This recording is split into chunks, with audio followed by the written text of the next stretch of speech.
tentang pangeran, bahkan kadang-kadang berani mengatakan bahwa saya mendapatkan dawuh. Pertanyaan, apakah benar orang itu sudah bersama Tuhan dan ketemu sama Tuhan?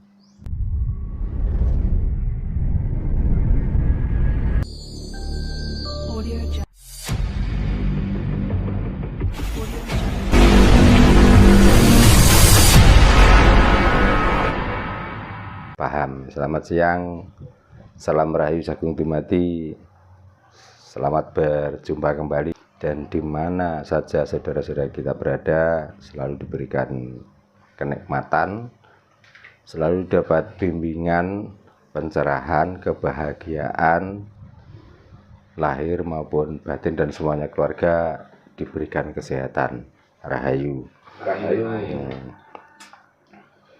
Menanggapi pertanyaan dari saudara kita yang belum jelas alamatnya, tapi melihat dari namanya kelihatannya nama dari Pulau Bali.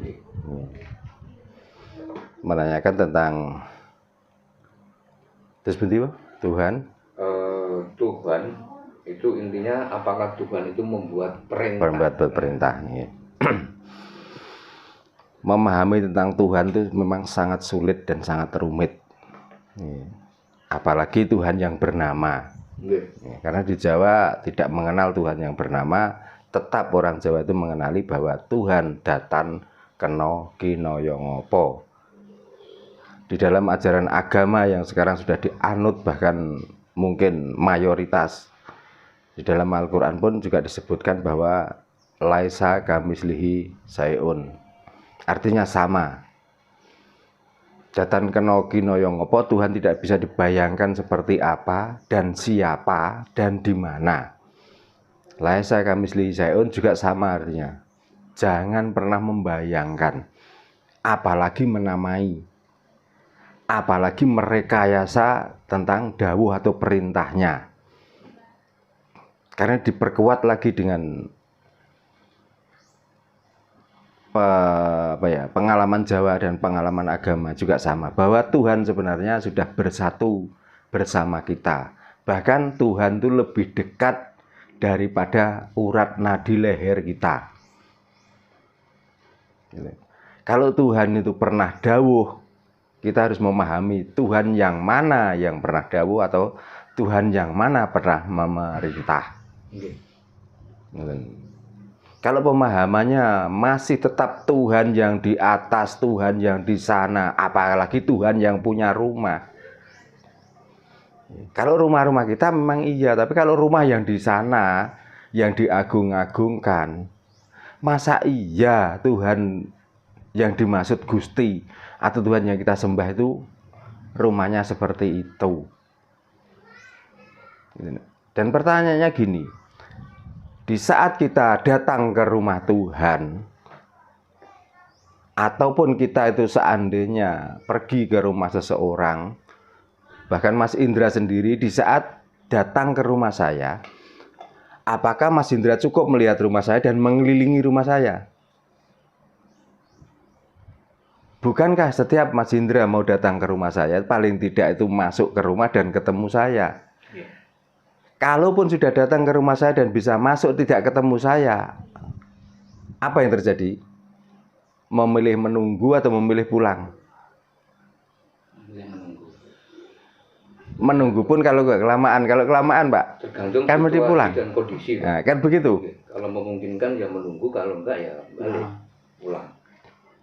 Nah, bagi orang-orang yang telah datang di rumah Tuhan yang hanya mengelilingi, pada akhirnya tidak ketemu, akhirnya juga sama-sama pulang. Lah mestinya karena sudah itu diyakini itu adalah rumah Tuhan dan datang ke sana, kenapa hanya mengelilingi kok tidak mau ketemu dengan Tuhannya? Makanya kalau ditanyakan apakah Tuhan pernah memerintah, terus ketemunya kapan? Maka kita paling tidak harus berusaha dan belajar untuk menemukan Tuhan. Gitu. Jadi kenalilah dirimu, maka kamu akan mengenali Tuhan. Jadi rumah Tuhan yang di sana yang dimaksud orang-orang beragama itu adalah suatu simbolik. Tapi kalau kita nggak bisa masuk dan ketemu dengan Tuhannya, percuma, sia-sia. Orang Jawa pun juga begitu. Di saat mengomongkan tentang Gusti, tentang pangeran, bahkan kadang-kadang berani mengatakan bahwa saya mendapatkan dawuh. Pertanyaan, apakah benar orang itu sudah bersama Tuhan dan ketemu sama Tuhan?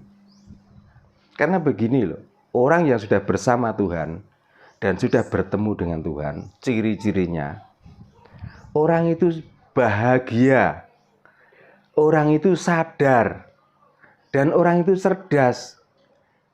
Karena Tuhan adalah pencerahan, Tuhan adalah kebahagiaan, dan Tuhan itu kemuliaan.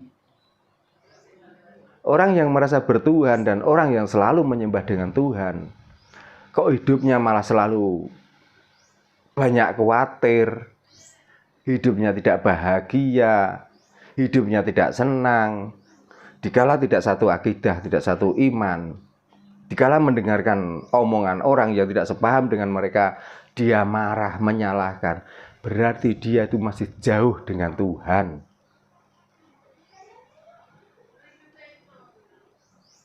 Jadi kalau ditanya, apakah Tuhan itu pernah memerintah? Tuhan yang ada pada diri kita, bukankah kita juga pernah memerintah? Pertanyaannya, apakah kita yang memerintah? Jawabannya, bukan kita yang memerintah, tapi Tuhanlah yang memerintah. Karena yang dimaksud kita adalah tubuh sekujur ini. Lah, di dalam tubuh sekujur ini sebenarnya ini bukan kita, tapi ini cangkang kita. Kalau dengan bahasa Jawa ini plungsungane kita, plungsungane Gusti. Lah yang bisa merasa, bisa melihat, bisa bicara, bisa bernapas. Itulah yang dimaksud Tuhan. Maka itu semua mari kita sembah. Basa Jawa monggo kita bekteni, monggo kita sungkemi dengan keberadaan cangkang yang bisa berbuat masing-masing, bisa melihat, bisa merasakan, bisa mencium, bisa mendengar, bisa merasakan enak dan tidak enak. Itulah keberadaan Tuhan yang sebenarnya.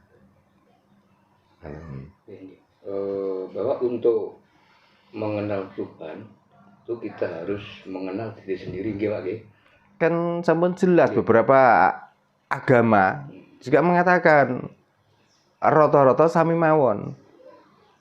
Mulat salira hangrasa wani, tegese iki sami mawon, kenalilah dirimu supaya kamu kenal Tuhan.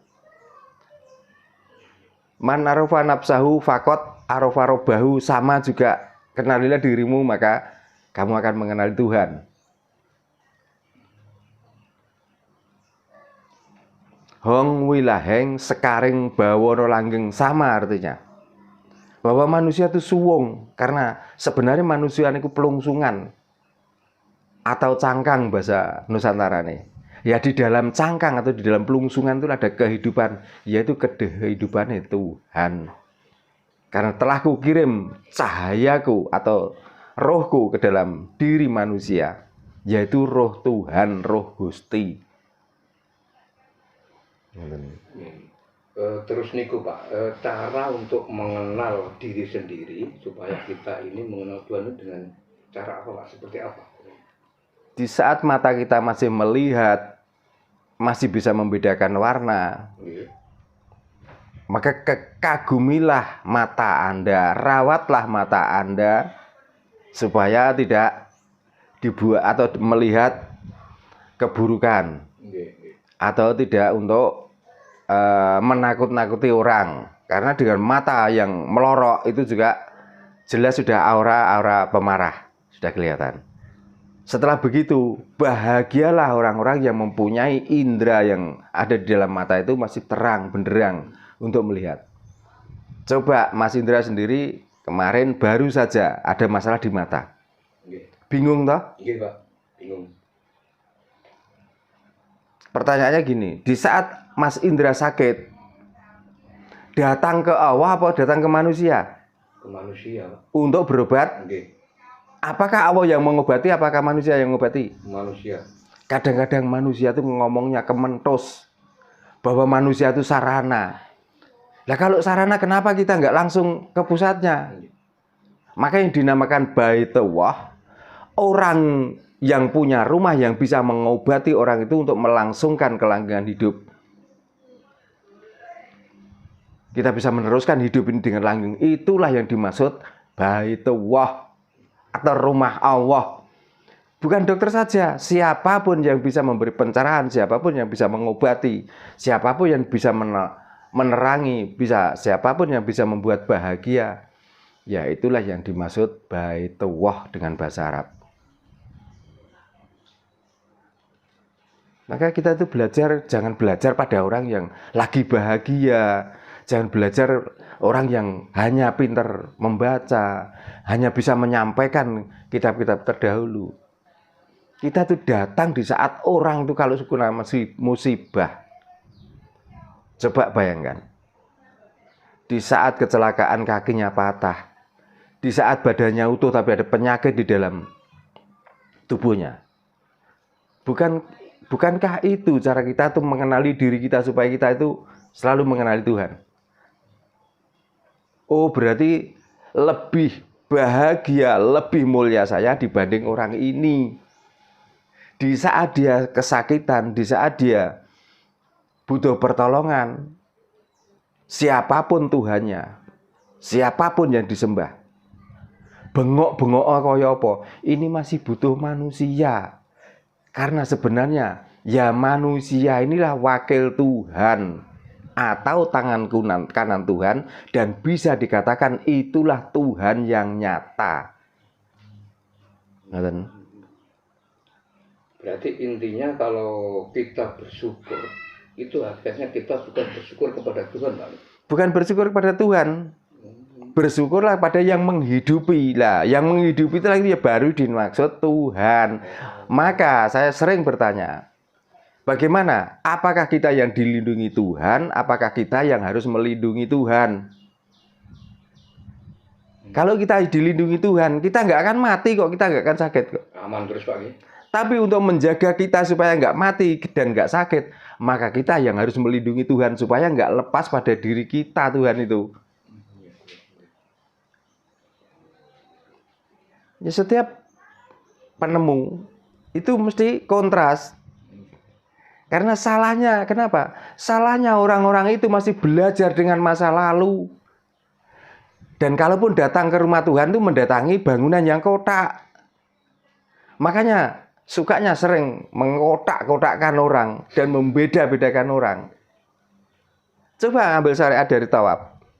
Dari titik nol kita melingkari dan nanti ketemunya di titik itu lagi. Kalau sudah bulat, mana sisinya? Artinya kalau bulat itu kebersamaan. Dan bilangan manapun di saat yang tertinggi membutuhkan bilangan 0. Bukan bilangan kotak. Makanya kalau orang masih mau mengkotak-kotakkan dan membeda-bedakan tentang akidah, tentang kepercayaan, berarti dia belum pernah menemukan Tuhan dan belum pernah bersama Tuhan. Dan di mana saja hatinya mesti syirik, hatinya mesti sakit. Jadi sudah kelihatan, dilihat dari omongannya, dilihat dari perilakunya. Orang itu tidak pernah dilihat kebahagiaan, bisa berkomunikasi dengan sesama siapapun. Kalau sesama artinya manusia, belum bisa berkomunikasi dengan ciptaannya. Ya ada gunung, ada kayu, ada sungai, ada hewan, dan lain sebagainya. Berarti dia belum pernah bersyukur menjadi manusia. Beda dengan hewan. Di pagi hari tanpa dikomando, burung-burung sama bersiul bernyanyi. Karena dia sudah menerima bahwa dia sebenarnya burung yang sebenarnya.